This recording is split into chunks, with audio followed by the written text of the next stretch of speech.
Halo guys, balik lagi bersama gue Nih Herdiana. Oke, kali ini gue mau mereview mobil nih, mobil keluarga. Kalian mau tau nggak seperti apa?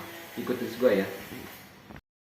Nah, kalau ngomongin kuncinya, ini kuncinya. Dia udah keyless dari brand Toyota. Nah ini dia guys, mobilnya Toyota Sienna tipe V.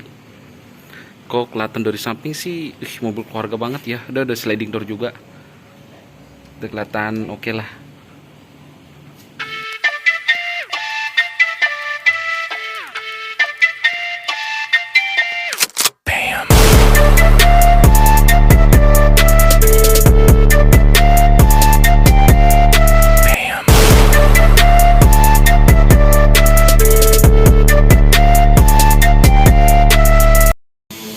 Nah ini bagian depan nih guys. Tuh perbedaannya tipe V dengan tipe Q itu, dia kalau tipe Q dia lebih sporty ya, dan ada tambahan di bagian bawah di sini. Nah kalau ini yang tipe V nggak ada, jadi polos saja. Sama lampunya dia masih halogen. Kalau yang tipe Q nya udah LED. Ngomong ke bagian samping juga sama sih semua. Tuh nggak ada bedanya. Velg sama juga pakai ring yang 16, mesin VVTi, dual VVTi ya.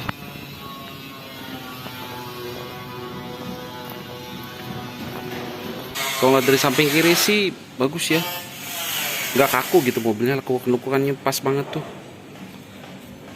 Sekarang ke bagian belakang. Nah ini belakangnya dia udah, tapi ini masih pakai lampu bohlam ya, lampu sen sama lampu mundurnya juga. Sienna tipe V. Oke guys, sekarang kita coba masuk mobilnya deh. Kita lihat dalamnya.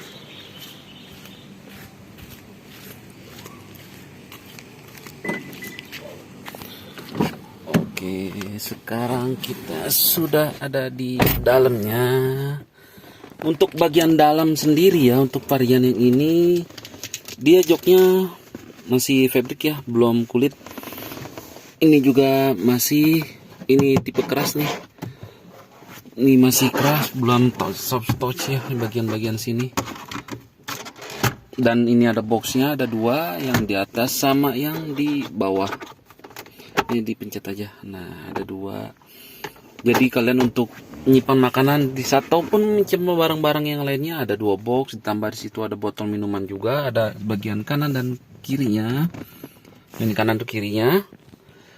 Ini head unit dari Toyotanya sudah touchscreen juga. Ini untuk pengoperasian AC-nya. Ya lumayan cukup ini juga ya untuk Toyota Sienna ini.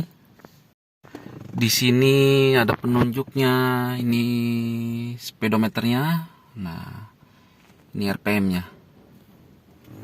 Untuk step kemudinya juga ini, bahannya enak deh ya, empuk, nggak keras. Jadi enak pas gitu di genggamnya sama tangan kita sendiri enak.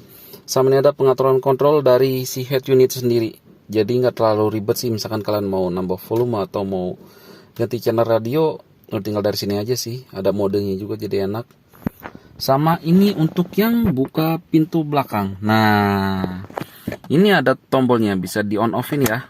Nah ini kondisi on, misalkan sebelah kiri mau di open, sebelah kanan open, tinggal pencet open, close pun begitu sebaliknya. Untuk bagian sini ada power window, depan belakang kanan kiri, sama ini pintu lock power window-nya, dan ini ada pengaturan spionnya. Jadi nggak perlu repot-repot lagi ya kalau mobil sekarang tuh, nggak kayak dulu gitu kita harus buka kaca, kita harus putar-putar pakai tangan. Itu ketinggalan zaman banget deh. Nah oke guys, ini kan tipe manual ya, tipe manual nah percepatan. Nah memang agak unik juga sih kalau untuk versi mundurnya, dia ada di bagian sini. Nah caranya itu gimana? Ini kan ada tuas tarik nih. Nah ini tinggal ditarik ke depan deh. Nah itu mundur. Nah tapi ini harus ditarik. Kalau misalkan nggak gini dia nggak akan mau. Malah masuknya nanti gigi satu. Itu sih, sama rem tangan masih ada di sini ya. Sebenarnya sih kalau ngomongin mobil Sienna ini ya, kalau gue bilang sih ini udah cukup pas ya, maksudnya pas tuh untuk mobil entry level untuk keluarga sih, bagi gue udah lengkap ya. Maksudnya di sini kalian udah dapet apa namanya, pengaturan AC yang udah simple bagus, touchscreen juga, udah airbag juga ya. Sebelah kiri maupun yang sebelah sini udah airbag juga tuh. Untuk safety-nya udah ada cukup lah. Ditambah jok belakangnya juga tuh enak. Ada 3 baris ya. Ditambah kalau Sienta tuh yang ini versi yang manual ini dia nggak captain seat ya. Jadi ya memang balik lagi sih ke selera ya antara captain seat atau yang bukan. Kalau gue pribadi sih melihatnya kalau yang captain seat itu kan memang terlihat lebih luas ya untuk akses ke belakangnya itu. Tapi memang cuman bisa untuk 2 orang. Nah, tapi kalau yang ini kan masih bisa 3 orang tuh. Jadi 1, 2, 3, 4, 5, 6, 7 7 orang bisa nih masuk. Walaupun memang akses ke belakangnya tuh cukup nggak cukup juga sih, maksudnya agak ditekuk sedikit bagian tengah ini agar bisa masuk ke bagian belakang. Sama ini double blower AC-nya nih di belakang juga, nggak perlu kepanasan. Settingnya juga bisa dari sini nih. Jadi misalkan dia belakang mau dinyalain AC-nya, tekan aja nyalain. Kalau mau dimatiin, matiin. Baik lagi sih tergantung ke pemakaiannya gitu loh guys. Coba deh kita nyalain deh. Ini udah ini juga ya. Nah kita pencet. Sip. Nah ini kan manual nih. Kopling jangan lupa ya ditekan. Sip. Nah masih bagus nih. Tuh. Oke ya. Akselerasi ngomongin manual. Bagi gue pribadi sih kalau manual tuh gue gak nyangka juga ya Sienta ini manualnya enak banget loh. Responnya bagus. Gue kira bakal lemot gitu kan, ternyata enggak. Dia akselerasi bagus, mobilnya enak, tenaganya oke juga nih. Gue nggak tahu ya, maksudnya karena gue pribadi kan belum nyoba yang versi Matic. Tapi kalau gue ngomongin manual ini enak banget. Mobilnya irit, bertenaga, akselerasi bawahnya tuh dapat banget deh. Pas kalau misalkan kalian lagi buru-buru misalkan gitu, walaupun jangan buru-buru terus ya guys ya, di jalan kan bahaya tuh. Tapi kalau lagi ada urgent sedikit di jalan tuh enak tuh. Kita ngambilnya tuh maksudnya pas kita gas tuh nggak ada yang kebuang lagi. Semuanya udah oke lah. Paling di kendalanya itu kalau manual bagi gue pribadi di kopling. Nah pas macet apalagi itu bete sih. Nah ini kan kita udah ngomongin bagian depan nih, udah semuanya nih. Coba deh kita ke bangku tengah biar tahu juga.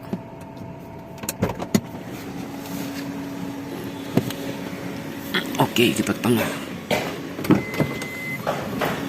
Udah otomatis ya. Sip. Sekarang kita udah di bangku tengah.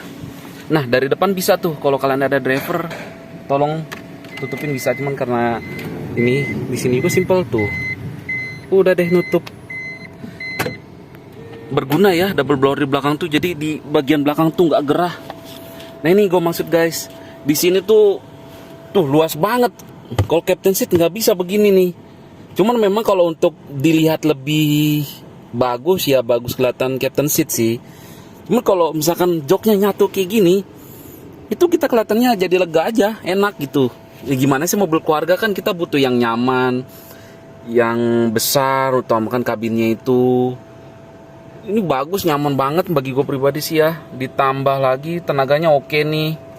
Walaupun kalau yang bawa versi manual ini kurang enak ya, kalau untuk macet-macetan. Tapi kok tenaga sih ya boleh lah dicoba. Enak kok akselerasinya juga. Balik lagi nih ke bagian yang tengah. Di sini ada cuman ini doang ya, power window sama ini handle buat ya biasalah. Semua mobil ada. Seat belt ada juga nih. Yang bagian tengah ada 2, di belakang ada 2. Paling belakang ada cup holder tapi kecil. Itu juga sama bagian sana. Nah di belakang bagasi ada lampu. Kegunaannya kalau misalkan pas malam kalian butuh ngambil barang apa, enak sih. Nyaman guys, nyaman banget. Tuh. Bolehlah masuk list ke opsi kalian nih yang mau meminang Toyota Sienta. Ditambah fitur-fitur yang menarik kalau gue bilang sih. Kisaran harga yang gue baca-baca dari artikel ya, antara 2017 sampai 2018 itu sekitar 160 sampai 180 jutaan tergantung kondisinya lagi. Sama manual Matic kan beda harga tuh ya. Kita tutup dulu yang pintu kanan. Nah, simple banget ya kalau mobil sliding door gini. Kita nggak perlu repot buat nutup pintu belakangnya. Oke guys, tadi kan gue udah jelasin tuh bagian eksterior maupun interiornya. Sebenarnya sih sekilas singkat tentang mobil ini tuh ya. Sebenarnya itu dari Toyota sendiri nih mengklaim bahwa mobil ini tuh irit. Gue baca-baca ada artikel juga, ada yang bilang 13 sampai 14 ataupun ada yang 15. Mungkin yang ini 15 ya. 15 km per liter untuk bagian ngomongin keiritannya. Mobil ini kapasitas 1500 cc, bertenaga juga, cukup sangat bertenaga bagi gue pribadi. Karena kenapa? Bagi kalian mobil keluarga 15, udah cukup banget ya. Yang penting kan kalau mobil keluarga itu kan dipakainya nyaman, luas terutama bagian dalamnya. Terus safety-nya juga udah dapet. Terus untuk performanya juga enak kok. Nggak banyak apa ya. Kadang kan ada tuh mobil keluarga tuh yang untuk bagian tenaga torsinya ternyata nggak sesuai keinginan kita. Sebenarnya gue pun kaget ya waktu gue dikasih pinjam mobil ini dan gue pakai sempat keliling-keliling juga. Kok beda mobil ini gitu loh. Irit banget. Sama kompetitor mungkin gue lebih milih ini ya kalau iritan. Akselerasi tenaga pun enak banget mobil ini tuh. Ya walaupun memang untuk zaman sekarang kan mobil keluarga tuh banyak buat pilihannya. Cuman untuk tahun 2016-17 dengan harga yang saat ini ya, terukur menurut gue sih harganya masuk akal untuk mobil keluarga. Kalian dengan kurang lebih 170 jutaan lah, tapi kalian bisa dapat mobil keluarga yang mewah bisa gue bilang ya, karena udah enak banget, pintu udah sliding door. Terus posisinya memang mobil ini tuh mobil keluarga banget lah. Jadi kalian gak perlu khawatir kalau masalah kenyamanan sama kehandalan mesinnya itu sendiri guys. Nah sekarang kita coba jalan deh. Gue pengen tahu juga nih. Oh guys, sedikit tambahan nih. Di video gue bilang kan mobil ini memang nyaman dan kedap. Nah pasti nanti di video ini pasti ada bunyi kretek-kretek di saat gue rekam seperti ini nih. Itu bukan dari mobilnya guys. Ini kebetulan handphone gue taruh di bagian dashboard. Jadi ada semacam kayak alat gitu gue taruh di situ. Nah jadi di saat mobilnya gerak itu ada gesekan antara handphone gue dengan tempat itu. Nah kalian jangan salah kaprah nih. Kalau ngomong kedap banget aslinya mobil ini. Lanjut ke videonya. Nah dengan mobil tahun segini ya, nih gue ngerasanya mobil ini masih nyaman banget, kedap. Suara dari luar tuh nggak berasa berisik gitu loh. Karet-karetnya juga masih bagus, mobilnya nyaman sih ya kalau gue pakai mobil ini tuh dibanding mobil keluarga yang lainnya, apalagi dari kompetitornya. Ya memang selera lagi semuanya itu, tapi kan kalau gue pribadi brand Toyota itu udah cukup bagus lah kalau ngeluarin produk itu. Dia juga nggak main-main juga gitu loh. Sekarang kita ini motor komplek aja sih sebenarnya. Kebetulan memang gue sendiri, akhirnya kita motor komplek aja. Penting kan review mobilnya tuh enak, nyaman. Kalau ngomongin dari tadi kan kita ngomong kelebihan terus ya.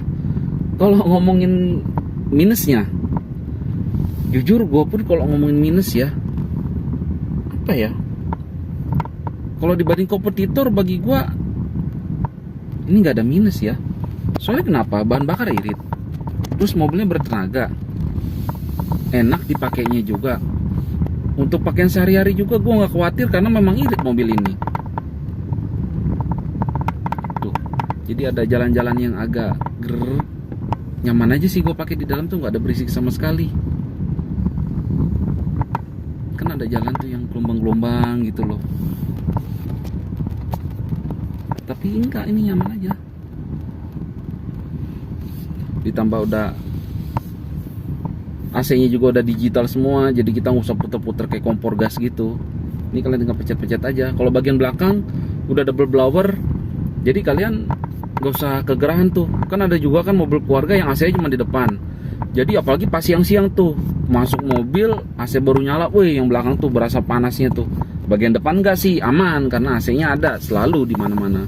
Tapi ini memang ada tambahan double blower di belakang nih, sangat fungsinya bagus banget, fungsional kalau gue bilang. Ngomongin bagasi belakang juga, sebenarnya bagasi belakang tuh luas ya. Kalau yang baris ketiga kita lipat, Namun kan memang kadang kegunaannya itu kan kita nggak kepake, jadi kadang memang dilipat juga untuk masukin barang yang luas juga. Ditambah kalaupun memang lagi banyak kita bawa keluar gitu, satu mobil 7 orang muat, ditambah captain seatnya kan, ini pun bukan captain seat ya, ini kan yang biasa tuh 3 baris, jadi lega gitu. Plus minus ngomongin captain seat, yang dari gue bilang, kalau untuk dari segi penglihatan ya, memang gue akui captain seat itu tuh jauh lebih bagus dilihatnya, lebih rapi lah, mobil tuh kelihatan beda. Tapi memang kalau untuk daya tampung penumpang, nah di situ nanti pas gue pikir-pikir, oh iya, ternyata mobil dengan jok biasa pun enak ya, lebih luas gitu loh. Posisi duduk di belakang, di tengah ke depan juga enak tuh, lega, nggak sempit. Gue pikir mobil sempit sebenarnya, karena dari luar kok kayak kecil gitu loh. Ternyata pas gue masuk dalam ternyata enggak, luas, lega banget. Cukup nih buat yang baru rumah tangga, anak 2 juga masih enak banget, anak 3, anak 5 juga masih enak kok. Banyak. Kita udah sampai sekarang guys, reviewnya. Sip, tinggal mundurnya aja. AC-nya juga dingin banget. Nih, Toyota nih kalau bikin mobil AC-nya dingin-dingin enak. Jadi kalau siang-siang matahari panas juga nggak khawatir panas, baru nyalain juga. Oke deh. Mungkin itu dulu guys, review singkat gue tentang mobil Sienta tipe V manual ini. Semoga vlog gua kali ini memberikan masukan-masukan untuk kalian yang ingin membeli Toyota Sienta. Sebenarnya ya, mau manual ataupun matic itu kan balik lagi ke diri kita masing-masing ya. Plus minusnya selalu ada. Memang kalau yang manual itu akselerasi lebih banyak, konsumsi bahan bakar beda-beda sedikit lah sama matic. Beda sedikit, nggak akan jauh pasti. Kalau matic enaknya mungkin pas lagi macet, ya kita santai aja, nggak perlu pakai kopling segala macam. Paling itu aja sih yang membedakan mobil maticnya dari Toyota Sienta. Dari semua tipe, overall interior nggak beda jauh, sedikit. Ditambah eksterior juga, cuman kalau yang tipe Q itu lebih kelihatan sporty ya dari grill depannya. Sama lampu depannya pun udah pakai LED. Kalau yang V manual ini pakainya masih halogen. Oke deh, kalau gitu gua Dede Herdiana, gua pamit dulu. Semoga vlog gua kali ini bermanfaat ya guys. Oh ya, untuk next selanjutnya tonton terus video-video gue yang nantinya. Oke deh, kalau gitu gue Dede Herdiana, gue pamit dulu ya. Dah guys, sampai ketemu di next vlog selanjutnya.